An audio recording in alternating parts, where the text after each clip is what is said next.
فبأي آلاء ربكما تكذبان۔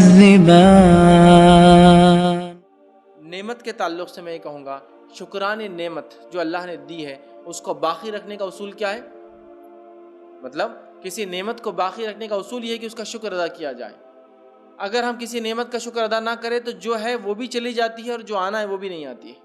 یہ بات یاد رکھیں۔ تو شکران نعمت ہے، مطلب اللہ نے حج کا جو موقع دیا، وہاں جا کے بہت سارے لوگ بہت ساری چیزیں سیکھتے ہیں، چھوٹے موٹے مسلک کے اختلافات ختم ہو جاتے ہیں۔ یہ مسلمان جا کر دیکھتے ہیں کہ ہم کتنی قومیت میں، کتنے کمیونٹیز میں، کتنے نیشنز میں دنیا کے اندر بستے ہیں، کتنی زبانیں ہم بولتے ہیں، کتنے رنگ میں ہم دنیا کے اندر پائے جاتے ہیں نا، مختلف قومیں، مختلف زبانیں، مختلف رنگ، لیکن وہاں آنے کے بعد اللہ کے بندے سب برابر، کوئی سلا ہوا کپڑا نہیں پہنتا ہے نا، تاکہ سب برابر، خوشبو نہیں لگا سکتا ہے کوئی، تاکہ سب برابر، اس لیے کہ ہو سکتا ہے اگر کپڑا بغیر سلا ہوا بھی ہو، خوشبو لگانے سے پتہ چلے اسٹینڈرڈ کیا ہے، کوئی کپڑا نہیں، سر پہ کوئی چیز نہیں، تاکہ ہو سکتا بادشاہ تاج رکھ کے آتے پھر فرق پتہ چل جاتا۔ سب اللہ کے بندے بالکل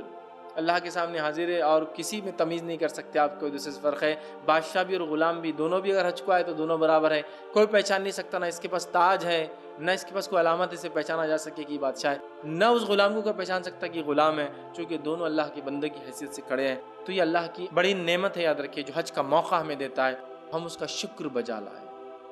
شکر بجا لائیں کیسے؟ اس حج سے سیکھے ہوئے سبق کو باقی رکھ کر،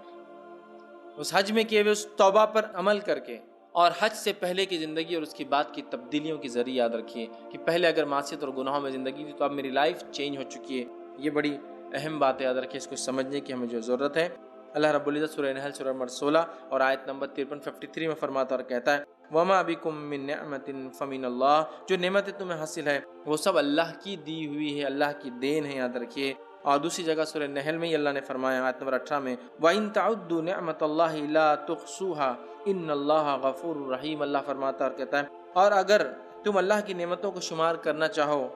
تو نہیں کر پاؤ گے، بے شک اللہ بہت بخشنے والا اور بڑا مہربان ہے۔ تو اللہ کی عظیم نعمت ہے، یاد رکھیے، جو اس نے حج کا ہمیں موقع دیا۔ جب ہم حج کرتے ہیں تو اللہ سے حسن ظن رکھے، اچھا گمان رکھے کہ اللہ نے ہمیں معاف کر دیا ہوں گا، ہمارے گناہوں کو بخش دیا ہوں گا، اور ہماری زندگی انشاءاللہ سب تبدیل ہو جائیں گی۔ تو اللہ سے اچھا ظن رکھے،